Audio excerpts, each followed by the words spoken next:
Après le choc entre Manchester City et le Real Madrid, Pep Guardiola a lâché une déclaration qui risque de faire réagir tous les fans de football. Une analyse lucide, un aveu surprenant ou une reconnaissance de la suprématie madrilène?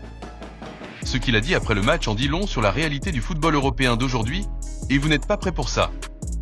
Mais avant de vous dévoiler ces mots qui font déjà débat, si vous êtes passionné par cette immense rivalité entre Manchester City et le Real Madrid, abonnez-vous dès maintenant et activez la cloche pour ne rien manquer des prochaines analyses et révélations sur les plus grandes confrontations du football européen.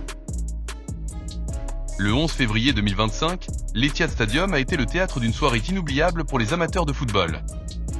Dans une ambiance électrique, Manchester City affrontait le Real Madrid, la légende vivante de la Ligue des Champions, dans un barrage aller pour accéder aux huitièmes de finale.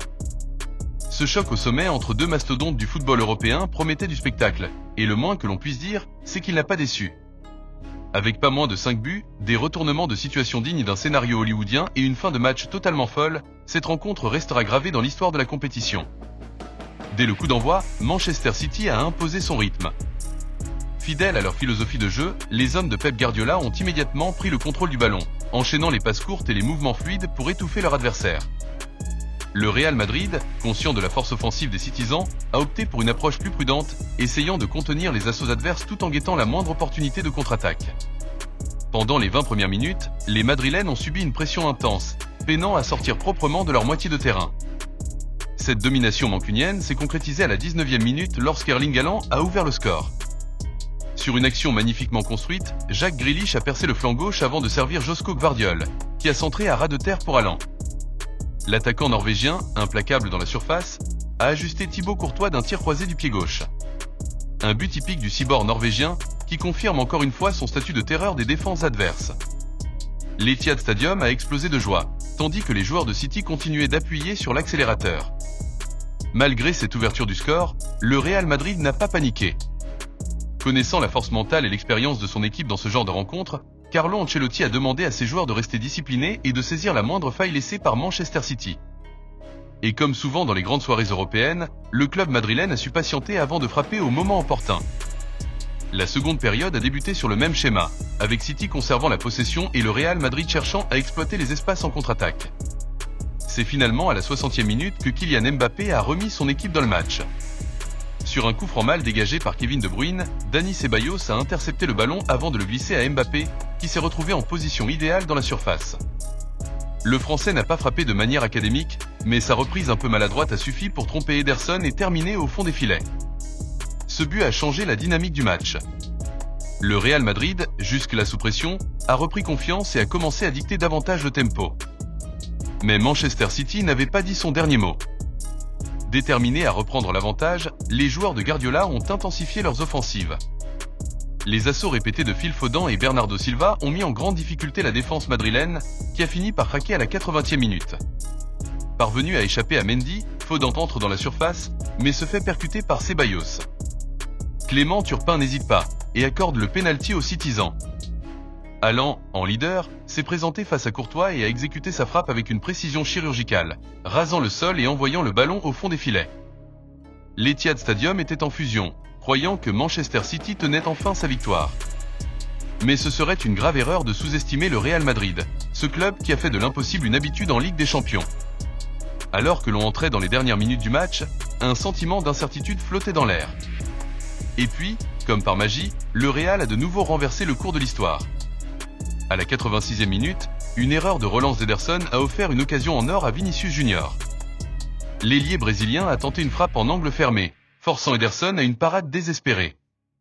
Malheureusement pour le gardien brésilien, le ballon est revenu directement dans les pieds de Brahim Diaz, qui n'a eu qu'à conclure dans le but vide. À cet instant, les visages des joueurs de Manchester City se sont crispés. Ils venaient de voir leur victoire leur échapper à quelques minutes de la fin. Mais le cauchemar n'était pas terminé. Alors que l'arbitre annonçait le temps additionnel, le Real Madrid a orchestré une contre-attaque d'une précision chirurgicale.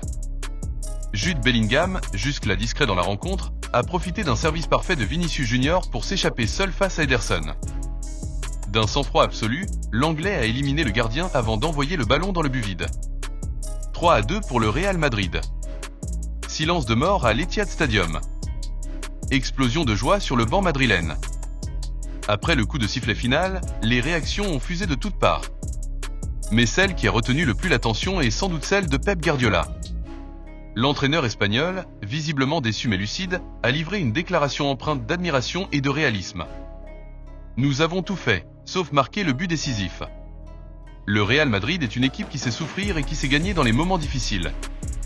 Ils ont montré une fois de plus pourquoi ils sont les champions d'Europe et a-t-il concédé.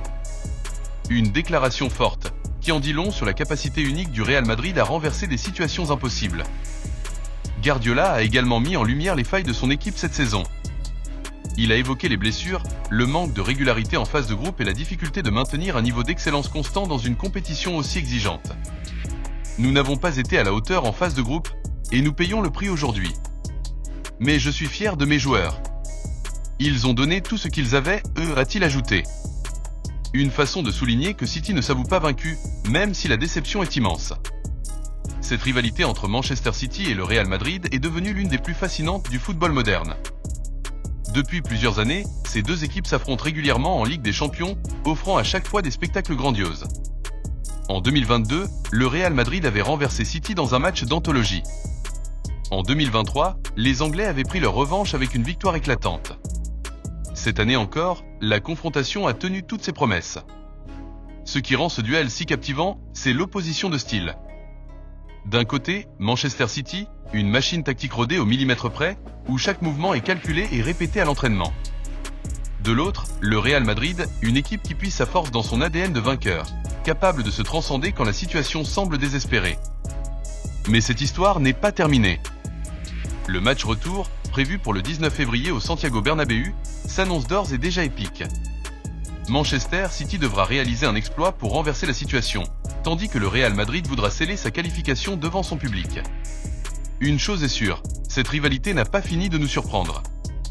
Si vous voulez suivre chaque instant de cette saga, abonnez-vous dès maintenant. Le football, c'est plus qu'un sport, c'est une émotion. Et cette émotion, vous la retrouverez ici, dans chaque analyse, chaque déclaration, chaque but. Si tu as aimé cette vidéo, n'hésite pas à laisser un like et à t'abonner pour rester informé des dernières actualités sur le Real Madrid et le FC Barcelone. Merci pour ton soutien.